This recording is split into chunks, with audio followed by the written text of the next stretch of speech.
Stop. Stop right there. You ever have one of those nights where your whole life flips upside down in the space of a few heartbeats? That was me. At 3:07 a.m., standing in the cold with my hand still on the gate to my own damn property.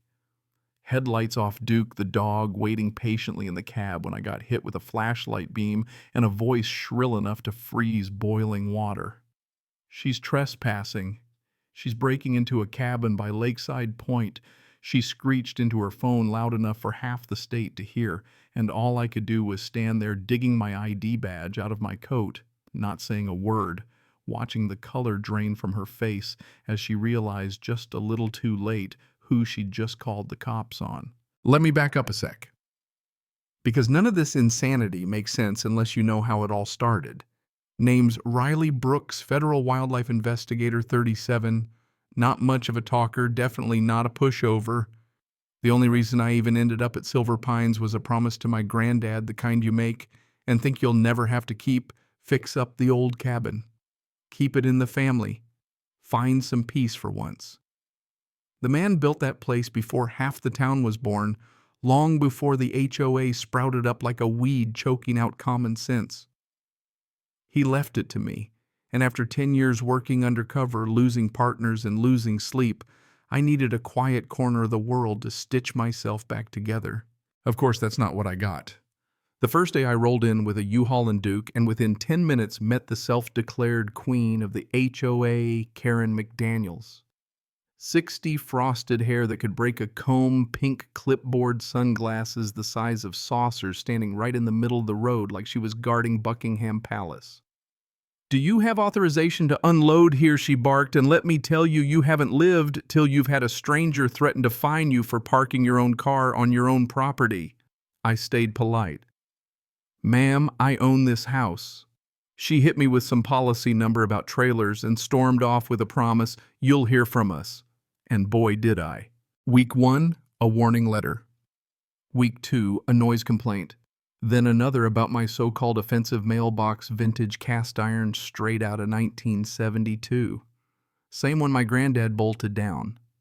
It was like living in a sitcom, only less funny. I wasn't there for a fight. I patched up the place, went to HOA meetings just to keep my head down, watched, listened.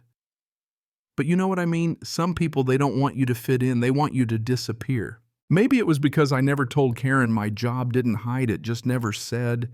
Maybe she could smell that I wasn't the kind to roll over.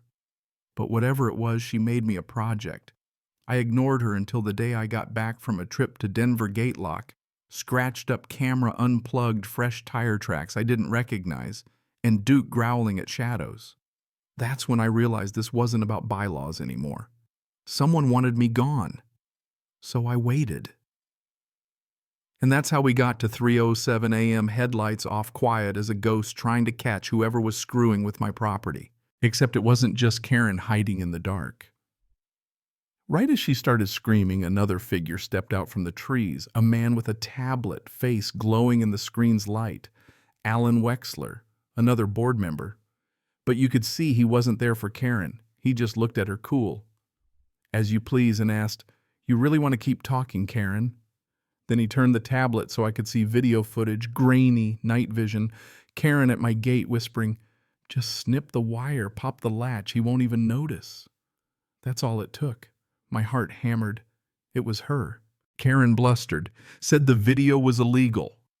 Alan explained it was HOA property, and just then the cop cars rolled up, lights, spinning sirens off. I stepped forward, badge in hand, and laid it out for the responding officer. Karen, suddenly all quivery-voiced, tried to play the victim, but Alan and I just kept it simple. "She's been targeting him for months."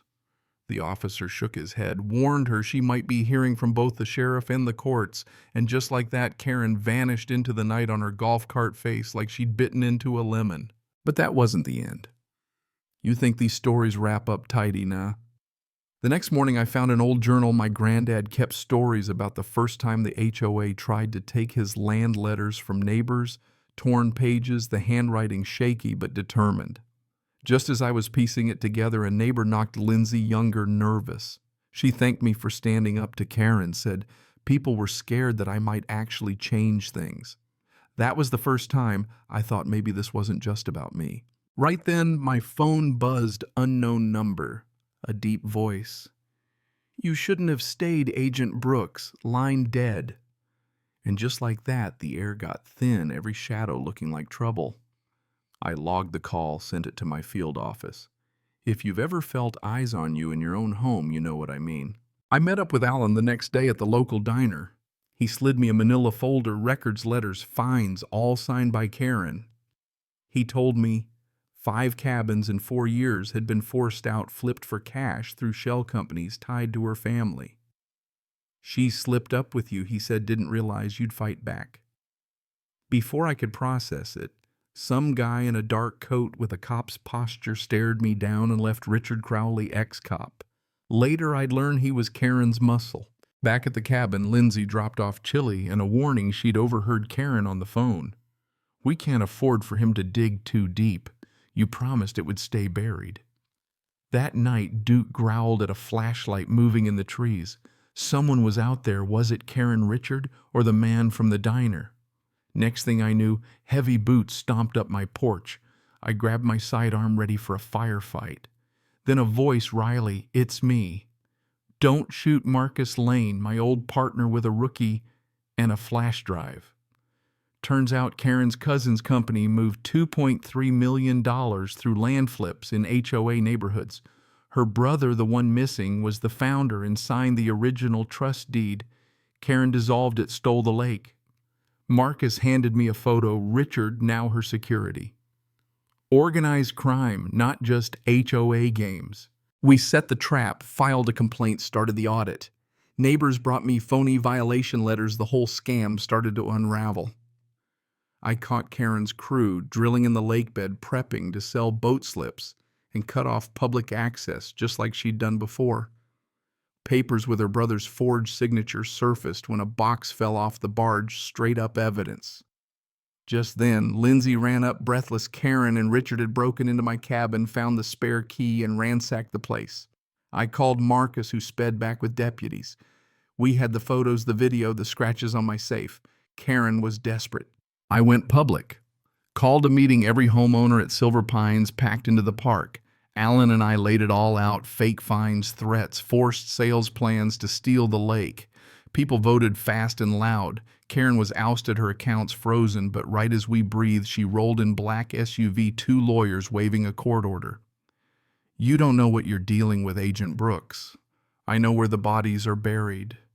And in the back seat, a face gaunt and familiar, her brother David, not dead, not missing.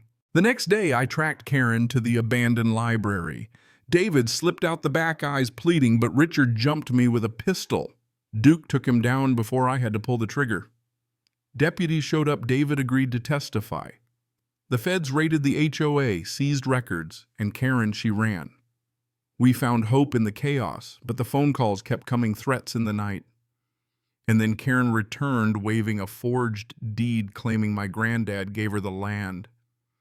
We brought out David. He testified under oath.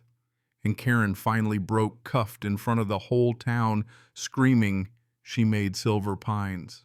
After that, the healing started. The investigation deepened. Her cousin was arrested. Richard caught running for the border. David, finally free, sat on my porch watching the lake, grateful to breathe. We held new elections, Alan as president, Lindsay as comms, and this time the rules protected the people, not the petty tyrants. And you know, sometimes the loudest voices are the ones hiding the biggest secrets. Sometimes it just takes one stubborn neighbor to say enough.